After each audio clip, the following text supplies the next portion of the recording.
ကဲမင်္ဂလာပါသား မင်္ဂလာပါနဲ့ ဒါအမှတ်ပြရခဲ့တဲ့ခန်းစားချက်ကလေး ပြောတာဟုတ် ပြောတယ်ဘယ်နည်းအဖြစ်ခဲ့ပြီးတော့အမှတ်ပြရခဲ့လဲ 20ရက်နေ့နေ့လယ်7:00နာရီချိန်ပြခဲ့ ဟုတ်ပြီအဲ့တော့ဒီမှာတင်ကျောင်းမှာတင်ထားတဲ့စာတွေနဲ့စာမွေးမှာပါလာတဲ့စာတွေစာလုတ်ခဲ့ရတဲ့အကြောင်းအရာတွေဒါအတွေ့အကြုံလေးတွေနောက်လူတွေပြောပြပါအောင် အတွေ့အကြုံဆိုတော့သာဒီတင်တန်းတက်တဲ့ကာလတင်တန်းတက်နေတဲ့တခြားလုံးတင်စာရေးတေချာလုပ်တယ်စာရေးကြိုးကြိုးစားစားတေချာလုပ်တယ်ဆိုတော့စာမွေးကတော့ဘာကြောက်ချင်မှမရှိဘူး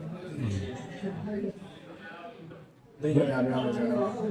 စာဝရာတွေလုပ်တယ်ဆိုတော့စာမွေးရအဖြစ်ပြီးနေတယ်စာမွေးပြီးရဲ့အချိန်မှာဆိုရင်စိတ်အေးထားပြီးတော့ဖြစ်စေရတယ် နောက်တင်သားဆရာတို့စီမှာကေကြီးမှာတက်ရတဲ့အာသာချက်အားနည်းချက်ကလေးပြောကြည့်ပါဦး ဒီမှာတက်ရတဲ့အားသာချက်ကတော့ဆောင်းငယ်ထိတွေ့ဝင်ရတာတော့အားသာလို့ချက်ပါတယ်ဟုတ် နောက်တငယ်ချင်းတွေကိုဗာပြောရင်လည်းနောက်ပြင်မဲ့သူတွေ နောက်ပြီးမဲ့တကယ်ချင်းမျိုးလေနေ့စာတင်တန်းတက်တဲ့ကာလစာပြီးစာအုပ်တီချာချာလုပ်တီချာချာလုပ်စီခြင်းတွေပေါ့တနေ့တာတနေ့ကိုလည်းဖြတ်စီခြင်းတွေပြောရှင်လည်းဆောင်းမွေးပွဲကိုလည်းမကြောက်ခွင်းနဲ့အောင်းလို့ကြိုးစားပြီးစိတ်ထားပြီးတော့ဖြည့်စီခြင်းပါတယ် ဟုတ်ပြီဗျာဒါဆောင်ဝဲအောင်ပြီးတော့ကိုရီးယားမြန်မြန်ရောက်ပြီဝါတူတဲ့အောင်မြင်ပါစေ ပြည့်စုံတဲ့ပြန်ကြိုးစားပါ ဟုတ်